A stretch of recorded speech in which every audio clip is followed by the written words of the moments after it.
Ah, Doc, sa regarding sa Barangay Health Workers Congress natin, anong mga important? Oh, wow. So, we are so happy, no, nga almost 10,000 gid siya ang nag-abot, no, sa aton nga mga registered barangay health workers.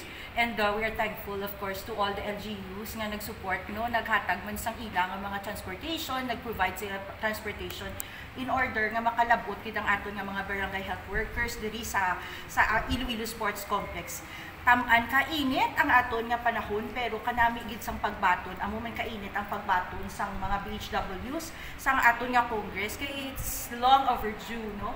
Balan man naton nga during the pandemic, wala man sila naton nakita, no, kag wala man naton gid sila napasalamatan. So that's why si Governor Toto Defensor naghambal gid nga we will conduct a Barangay Health Worker Congress this year, no, kag this time compared sa previous years nga gabit-bit na sila bala sang ilang nga pagkaon, no. So buong this year provide gin sang pagkaon, no, sang aton nga Iloilo Provincial Government, no, ang tanan naton nga BHWs kinatagan sa Panyaga, no.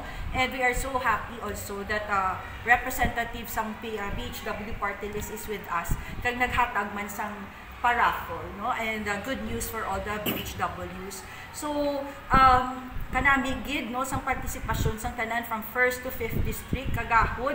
Unfortunate nakasubuan lang ko kay ang iban hindi tagin ma-accommodate diri sa bleachers. Ato na sila sa piak, no, ato na sila sa swimming pool, ato na sa piak nga bleachers. But then they are here to participate, and we are so happy and grateful to all their support through the years, no. And it's our way of thanking them because we are so grateful of their contributions, no. Kadamo gid kita programs nga ara sila, almost tanan nga health programs ara gid sila, and we are grateful to all of them. Sa measles, rubella special immunization, we could not have done it, no, successfully. Hindi kita magiging first two in the province of in the region 6, no, kung wala sa ila, no.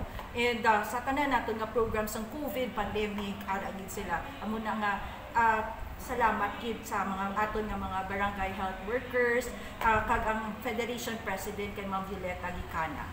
So once may dabaton yung sweldo or honoraria, allowance di dabaton nila? May ara na sila honorarium sa ilang nga mga barangay, pero may iba 50 pesos a month, 300 o 150, no. Pero sa province of Iloilo may ara sila honorarium nga ginabaton at the end of the year, every Christmas. Usually we give them 4,000 every December, no. Amo na siya ang supported ina sang ordinance, no, kag amo na ginhatag natin sa ila, and they are so grateful kag ano naman sila pabati-bati nga tanit madugangan man kuno this year.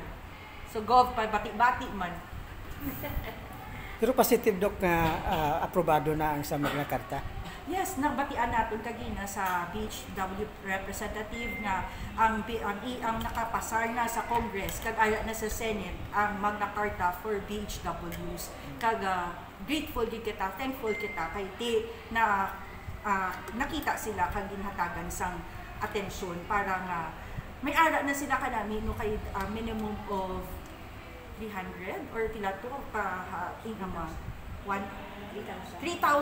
monthly nila nga allowance, no, kag may mga food pa kag traveling expenses daily as they have as they serve. Amo na nasulod sa Magna Carta? Ara sa nasulod sa Magna Carta. So with that, Doc, what would this mean sa paghatag man naton servisyo sa aton sini nga mga pumuluyo ang ini mga insentibo nga ma-receive sa aton nga BHW? Sa gamay gani nga incentive, nakita naton how much, no, ang contribution, kag grabe ang commitment sa aton nga mga BHWs, how much more nga may dugang pa gid. So mas malipayon sila na nagka-servisyo.